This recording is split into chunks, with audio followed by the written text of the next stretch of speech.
दीदी, 16 मई को पापा की बरसी है। हमने बड़ी पूजा रखी है। उनकी आत्मा की शांति के लिए आपको सपरिवार आना है, मेरी भाभी ज्योति ने कहा। सुनते ही मेरा कलेजा मुंह को आ गया। मैं कुछ सेकंड के लिए शून्य पड़ गई। भाभी ने फिर से वही शब्द दोहराया। बोली, दीदी सुन रही हो ना? मैंने अपने आप को संभालते हुए बिना कुछ सोचे, ना, मैं नहीं आ पाऊंगी, बोल दिया। भाभी बोली, दीदी ऐसे कैसे? आप लोग ही नहीं आ पाओगे तो पिताजी की आत्मा को शांति कैसे मिलेगी? मैं बोली, भाभी आप तो जानती हो मैं एक गवर्नमेंट टीचर हूँ। मैंने काफ़ी छुट्टियाँ पहले ही कर ली है। अब आगे मुझे छुट्टी नहीं मिल सकती, तो माफ़ करना। भाभी बोली, पिताजी को कढ़ी चावल पसंद था तो उसे मैंने भोग की लिस्ट में रख लिया है। अगर कुछ और भी पसंद रहा हो तो प्लीज़ आप मुझे बता देना, मैं उसे ज़रूर बनवा लूँगी। इतना कहकर भाभी ने फ़ोन काट दिया। मैं कुछ बोल नहीं सकी। मैंने दुपट्टे से अपने आंसू पोंछ लिए। मैं अतीत की यादों में खो गई। 3 साल पहले जब माँ की मृत्यु हुई थी, तब पापा मुझसे लिपटकर कैसे बच्चों की तरह रो रहे थे। इससे पहले मैं कभी पापा का यह रूप नहीं देखी थी, इतना लाचार और बेबस। पापा बार बार कह रहे थे, बेटा तेरी माँ तो मुझे छोड़कर चली गई, अब मेरी भूख प्यास का कौन ख्याल रखेगा। मैं पापा से लिपटकर बहुत रोई। मैं बोली, पापा हम सब हैं ना, आप चिंता क्यों करते हो?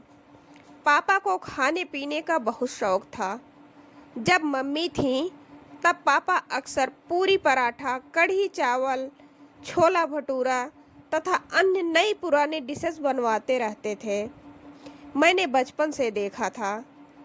एक बात और, पापा का डाइजेशन एकदम स्ट्रांग था।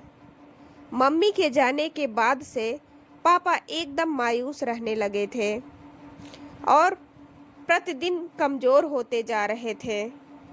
एक दिन मेरी पापा से वीडियो कॉल पर बात हो रही थी। मैंने बताया, खाने में कढ़ी चावल बना है। यह सुनते ही पापा के चेहरे पर अजीब सी चमक आ गई। मैं बोली, पापा आपको खाने का मन हो रहा होगा तो भाभी को बोलो बना कर दें। मैं हंसते हुए पापा से बोली।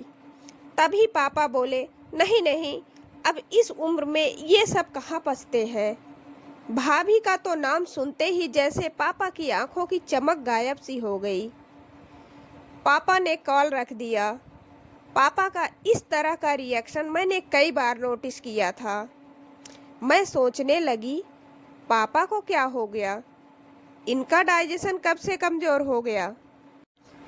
मेरा मायका मेरे घर से सिर्फ आधे घंटे की दूरी पर था। मैंने पापा के लिए कढ़ी चावल पैक किया। मैं मायके निकल पड़ी। मायके पहुंचकर मैंने टिफ़िन पापा को दिया। पापा के चेहरे पर अजीब सा डर था। पापा चुपके से टिफ़िन उठाए और अपने कमरे में चले गए। पापा आधा खाना ही खाए रहे होंगे, तब तक भाभी आ गईं। पापा तुरंत टिफ़िन बंद कर दिए। मैंने पूछा, क्या हुआ पापा, पूरा खाना तो खा लीजिए। पापा बोले, नहीं बेटा, बस अब भूख नहीं है। इतने पर भाभी बोल पड़ी, इस उम्र में ज़्यादा खाना खाना ठीक नहीं होता। यह जो तला भुना आप इन्हें खिला रही हो, कल को इनकी तबीयत बिगड़ जाएगी तो हम लोगों के ऊपर एक और मुसीबत आ जाएगी। इनके लिए अच्छा होगा कि खिचड़ी या दलिया खाएं और आराम से पड़े रहें। इस उम्र में यह सब थोड़ी ना हजम होगा। मैं भाभी का मुंह देखती रह गई। घर लौटते समय मैं बोली, भैया मैं कुछ दिनों के लिए पापा को अपने घर ले जाती हूँ। मेरा भाई योगेश बोला, क्या तुम्हारा दिमाग खराब हो गया है? लोग क्या कहेंगे? बेटा बाप को तकलीफ देता होगा, इसलिए पिता बेटी के घर रहता है। अरे बाबा, सही तो बोल रहा है वह। बेटी पिता के घर जाकर रह सकता है क्या भला? तू आराम से जा अपने घर, मेरी चिंता मत कर, मैं यहाँ खुश हूँ। योगेश की बातें सुनकर पापा बोले। मैं मायूस होकर लौट आई। कुछ समय पहले भतीजे के बर्थडे पार्टी में तरह तरह की डिशेज बनी थी। मैंने अपनी आंखों से देखा था कि पापा स्टॉल पर लगे सभी पकवानों को लालच भरी निगाहों से कैसे निहार रहे थे। मैं पापा के लिए खाना परोस कर लाई। मेरा कलेजा धक से रह गया जब मैंने देखा कि पापा अपने कमरे में प्लेट में खिचड़ी लिए बैठे थे और उनके आंखों में बेबसी के आंसू थे। मुझे देखते ही उन्होंने अपने आंसू पोंछ लिए। उनके मना करने के बावजूद मैंने अपनी प्लेट का खाना उन्हें खिलाया और उनके चेहरे की चमक देखने लायक थी। मैं बोली, पापा मेरे साथ चलो। पापा का चेहरा बुझ सा गया। वह मजबूर थे। उन्होंने मना कर दिया क्योंकि उनके अंदर भाई और भाभी का डर था। मायूस मन से मैं वापस आ गई। कुछ दिनों बाद खबर आई कि पापा अब नहीं रहे। इस खबर ने सब कुछ खत्म कर दिया था। मैं अकेले ही पापा की बरसी में आई। आज पापा की बरसी में 56 तरह के भोग बनाए गए। सब लोग मजे से खा रहे थे। लोगों ने योगेश और ज्योति की वाहवाही करने में कोई कसर नहीं छोड़ी। दुनिया में सबसे अच्छा बेटा, सबसे अच्छा बहू कह रहे थे उन्हें। लेकिन सिर्फ मुझे पता था कि मेरे पिता की कितनी दुर्गति की थी इन दोनों ने। छोटी छोटी चीज़ों के लिए कितना तरसाया था, कभी पेट भर खाना नहीं दिया। मैं पापा के रूम में पापा की तस्वीर सीने से लगाकर रो रही थी। मेरी भाभी बोली, दीदी चलो खाना खा लो।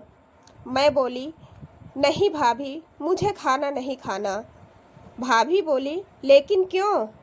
आप खाना नहीं खाओगे तो पापा की आत्मा को शांति कैसे मिलेगी?